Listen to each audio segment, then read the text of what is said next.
अस्सलाम वालेकुम। मैं हूं फैसल तारिड़। एक तरफ तो जी इस्लामाबाद में तमाशा लगा हुआ है और खुद को आइन का मुहाफिज कहने वाले आइन की धज्जियां उड़ा चुकी हैं। अभी पूरा मुल्क इस सदमे से नहीं निकला कि पाकिस्तान के अंदर खुद को अवामी नुमाइंदे कहने वालों ने किस तरह से पाकिस्तान के की धज्जियां उड़ा दी हैं और आइन का जिस तरह से पोस्टमार्टम कर दिया है। दूसरी तरफ आज तकरीबन 7 बजे नई दिल्ली जो कि भारत का कैपिटल है वहां पे जो लाल किला है वहां एक गाड़ी के अंदर ब्लास्ट हुआ है और जराये के मुताबिक अब तक 14 के करीब लोग जाँ बहक हो चुके हैं और 25 से 30 लोग जख्मी हैं। भारतीय मीडिया ने रवायत के ऐन मुताबिक बिना किसी इन्वेस्टिगेशन के इल्जाम सीधा जैश मोहम्मद पर धरा और उसके बाद इल्जाम पाकिस्तान पर लगा दिया। इस वक्त भारत में पाकिस्तान पर हमला करने की कैंपेन चलाई जा रही है। भरपूर भारतीय मीडिया मुतालबा कर रहा है कि फौरी तौर पे ऑपरेशन संदूर शुरू किया जाए और पाकिस्तान के खिलाफ जंग छेड़ दी जाए। और यहां पाकिस्तान के अंदर भी अब फौज को यह मशवरे दिए जा रहे हैं कि पाक फौज मुकम्मल तौर पर अलर्ट हो, तैयारी पकड़े, भारत किसी वक्त भी हमला कर सकता है। यानी क्राइसिस ही क्राइसिस। सियासी इस्तेकाम है नहीं। अदालतें आज दफन हो गई। आर्टिकल 6 यानी अगर कोई आइन तोड़ता है तो उसको सजा दी जाए, तो अमली तौर पे अब अस्तशना देकर आइन को तो और आर्टिकल 6 को और वो जो ख्वाब था कि अगर इस मुल्क के अंदर कोई आइन से खेलेगा तो उसको सजा होगी, वो सिलसिला तो खत्म कर दिया गया है और एक नई रवायत डाल दी गई है। तालिबान मुसलसल हमले कर रहे हैं और तालिबान के साथ जो दौर चला टॉक्स का वो कामयाब नहीं हो सका। यानी दोहा के अंदर मुज़ाकरात हुए और इस्तांबुल के अंदर 2 बार मुज़ाकरात हुए, कामयाब नहीं हो सके। लिहाजा अगर भारत कोई एडवेंचर करता है तो पाकिस्तान को अब अफगान फ्रंट, ड्यूरेंट लाइन वहां पे भी सामना करना पड़ सकता है और फिर भारत के साथ एंगेजमेंट और पाकिस्तान के अंदर भी सियासी इस्तेकाम नहीं है।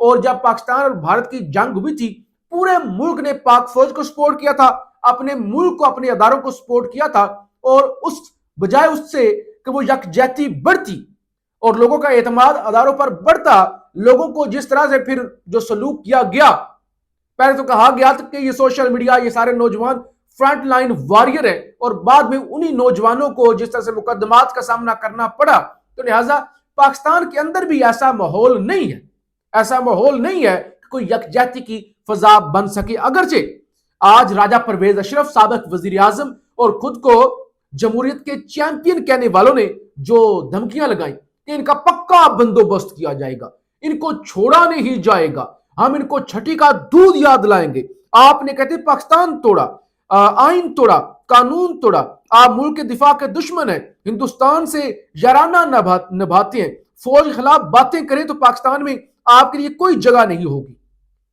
यानी साबिक वजीर आजम, नून लीग का एमएनए, पीपल्स पार्टी का एमएनए, बस तो कोई फर्क नहीं आएगा नून कहें या पीपी कहें, एक ही बात है। वो जिन्होंने जरदारी को सड़कों पर घसीटना था, पेट फाड़ कर पैसे निकालने थे, उसको ताहयात कोई गिरफ्तार नहीं कर सकता।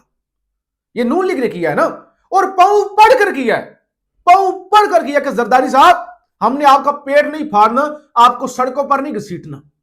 तो आज का विनर कौन है? आज का विनर तो जरदारी है और जरदारी का चेला राजा परवेज अशरफ कह रहा है। यानी राजा परवेज अशरफ तय करेगा कौन मुहिब वतन है कौन नहीं है। राजा परवेज अशरफ के बाप का मुल्क है कि वो किसी को कहेगा कि तुम्हारी इस मुल्क के अंदर कोई जगह नहीं है।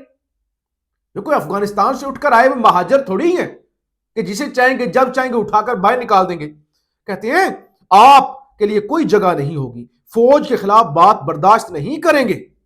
और कहा हम आपको जो है ना, आपने मुल्क तोड़ा। अच्छा, मुल्क किसने तोड़ा था ये मतलब बताने की जरूरत नहीं है। अच्छा, मैं जरा इंडिया के हवाले से क्योंकि वो चीजें आपके सामने रख लूं और बाकी जाहिर है पाकिस्तान का तमाशा तो हम हर रोज रिपोर्ट करते। हुआ क्या है, तकरीबन 6:52 पर इंडियन टाइम्स के मुताबिक, इंडिया का टाइम था, खबर आई कि इंडिया का जो शाही किला है, वो जो लाल किला है, वहां पे एक गाड़ी जो स्लो चल रही थी एक इशारे पर आकर रुकी, अचानक اس کے اندر بلاسٹ ہو گیا, وہ پھٹ گئی, اور ظاہر گاڑیاں زیادہ رکی ہوئی تھی, لوگ تھے. تو انیشلی جو اطلاعات آئیں کہ 8 لوگ مارے گئے ہیں اور 25 کے قریب زخمی ہوئے ہیں. اب کچھ ٹائم گزرا تو بتایا گیا کہ یہ CNG سلنڈر کا دھماکہ تھا اور گیس وہ پھٹی اور اس کے بعد دھماکہ ہو گیا ہے. اب یہ چیز ظاہر اس پہ کام ہو رہا تھا, اور جیسے یہ خبر آئی تو اس وقت ہی جو ہے وہ ایک اندازہ ہو گیا تھا کہ چاہے یہ جو بھی ہے, وہ سلنڈر کا دھماکہ ہے, CNG کا دھماکہ ہے, انڈین میڈیا اس کو پاکستان سے جوڑے گا اور کہے گا کہ بھائی پاکستان نے حملہ کروا دیا ہے. وہی ہوا. بتایا گیا انڈین میڈیا کی جانب سے کہ بھائی کہتے ہیں کہ کچھ رپورٹس آئی ہیں کہ 2900 کلو گرام جو دھماکہ خیز مواد ہے وہ پکڑا گیا ہے, اور یہ فرید آباد کے قریب پکڑا گیا ہے, اور فرید آباد اور ہریانہ سے پکڑا گیا ہے, اور پاکستانی ٹیرر گروپ جو ہے جیش محمد وہ اس میں ملوث تھے. اور ساتھ ہی بتایا گیا کہ اتر پردیش اور بھارت کے جتنے بھی یعنی مختلف جو علاقے ہیں, مختلف جو شہر ہیں, ان کو ہائی الرٹ کر دیا گیا. نئی دلی, ممبئی اور دیگر جتنے بھی بڑے شہر ہیں وہ ہائی الرٹ پر چلے گئے ہیں, اور ساتھ ہی مودی بھی میدان میں آ گئے. انہوں نے کہا کہ ہم مذمت بھی کرتے ہیں سارے معاملے کی اور انویسٹیگیشن جاری ہے. اور اتنے میں بھارتی میڈیا نے وار رومز, وہ آلریڈی ان کے وار رومز تیار ہوتے ہیں, انہوں نے ماحول بنا دیا. انہوں نے کہا بھائی یہ پاکستان نے حملہ کیا ہے اور فوری طور پہ پاکستان سے بدلہ لیا جائے. اب صورتحال یہ ہے کہ فیاض الحسن چوہان جیسے لوگ یہ کہہ رہے ہیں کہ نئی دلی میں ایک اور فاسٹ فلیگ آپریشن, بم دھماکہ, 14 سے زائد اموات, پاک فوج اور ریاست پاکستان کو الرٹ ہو جانا چاہیے کہ آپ کو الرٹ رہنا چاہیے, بھارت کسی وقت بھی کچھ بھی کر سکتا ہے. کہتے ہیں انڈین میڈیا نے نئی دلی میں ہونے والے بم دھماکے کو بغیر کسی ابتدائی تفتیش کے جیش محمد کی کارروائی قرار دے دیا ہے اور پاکستان پر حملہ کرنے کا مطالبہ کرنا بھی شروع کر دیا ہے.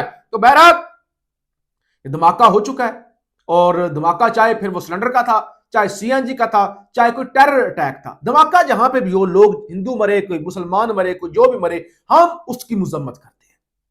بطور پاکستانی, بطور مسلمان, کوئی بھی انسانی زندگی اتنی ہی قیمتی ہے جتنی کسی مسلمان کی ہے یا ہندو کی ہے یا عیسائی کی ہے یا جس کی بھی ہے, تو اس کی مذمت کرتے ہیں. لیکن یہ جو ڈرامے بازی ہے کہ اٹھا کے الزام پاکستان پر لگا دو ہر چیز کا, تو یہ ظاہر ہے یہ ایک بڑی واضح دلیل ہے کہ معاملات جنگ کی طرف جانے جا رہے ہیں. اور ایسی صورت میں کہ جب پاکستان کے اندر جو کچھ چل رہا ہے, میں نے شروع میں بتا دیا, مفتی تقی عثمانی جیسا بندہ, اگرچہ تقی عثمانی سے لے کر یہ مفتی منیب الرحمان صاحب جس طرح کے لوگ ہیں یا جن کی امام پر یہ فتوے جاری کرتے ہیں, اس کے باوجود مفتی تقی عثمانی نے بڑی جرأت دکھائی. کہتے ہیں اسلام میں کوئی بھی شخص چاہے وہ کتنے بڑے عہدے پر ہو کسی بھی وقت عدالتی کارروائی سے بالاتر نہیں ہو سکتا. خلفائے راشدین کی مثالیں سب کو معلوم ہے. ہمارے دستور میں پہلے بھی صدر کو صدارت کے دوران تحفظ دیا گیا تھا جو اسلام کے خلاف تھا. اب تا حیات کسی کو یہ تحفظ دینا شریعت اور آئین کی روح کے بالکل خلاف ہے.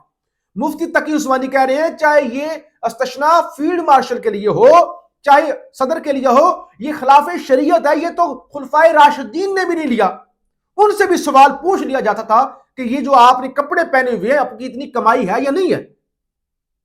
تو یہ تو دیکھنا چاہیے. ہمارے تو فیلڈ مارشل صاحب بھی حافظ ہیں اور ظاہر ہے وہ اچھے طریقے سے جانتے ہوں گے کہ یہ کیا شریعت کے مطابق ہے یا شریعت کے مطابق نہیں ہے. مفتی تقی عثمانی صاحب نے پتہ نہیں کیسے گستاخی کر دی ہے.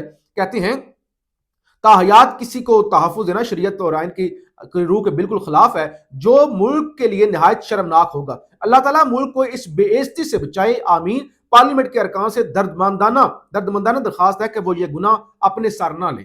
بہرحال اب تو گناہ ہو چکا ہے. اندازہ کر لیں کہ اس طرح کے لوگ, اور پھر استعفیٰ آ گیا, سینیٹر عبدو نے استعفیٰ دے دیا ظاہر ہے. اور جیسے انہوں نے استعفیٰ دیا, یوسف رضا گیلانی انہیں یقین دانی کریں بھائی آپ فکر نہ کریں, آپ کو دوبارہ ہم سینیٹر بنوا دیں گے, ہمارے لیے کون سی مسئلے والی بات ہے. اور سینیٹر سیف اللہ عبدو نے کہا میں نے فیلڈ مارشل عاصم منیر کے لیے ووٹ دیا ہے. 26ویں ترمیم کے وقت میری بیوی سمیت خاندان کے 10 افراد کو اٹھا لیا. پارٹی نے میرا کتنا ساتھ دیا.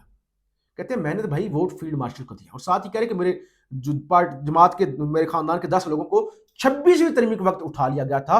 تو کیا وہ پی ٹی آئی کے لوگوں نے اٹھایا تھا؟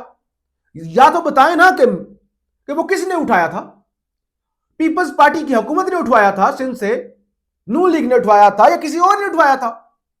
تو اگر تو کسی نے اٹھوایا تھا تو آپ کو تو ان کے خلاف کھڑا ہونا چاہیے تھا کہ میرے خاندان پر ہاتھ ڈالا گیا ہے. تو کسی کی جرأت کیسے ہوئی؟ لیکن آپ نے تو کہا کہ ٹھیک اٹھایا گیا تھا. उठाने वालों को ही आपने वोट दे दिया, तो फिर आपसे बड़ा कोई बेशरम कौन हो सकता है। बहरहाल मौलाना फजल रहमान की जानब से एक्शन लिया गया है। मौलाना फजल रहमान ने सेनेटर अहमद खान को पार्टी से निकाल दिया है।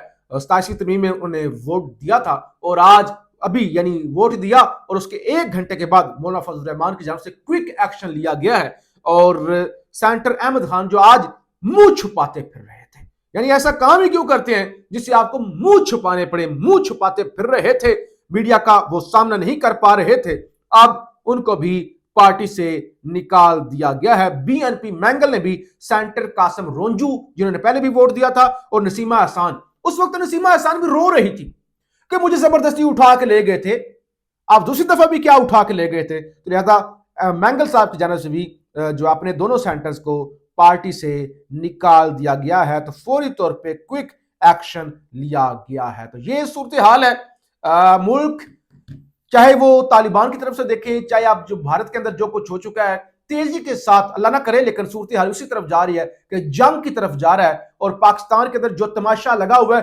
हर गिज अगर किसी को गलत फहमी है कि ये मुल्क के अंदर इत्तेहाद पैदा करने वाली चीजें हैं, ये तो नफरत वाली हैं।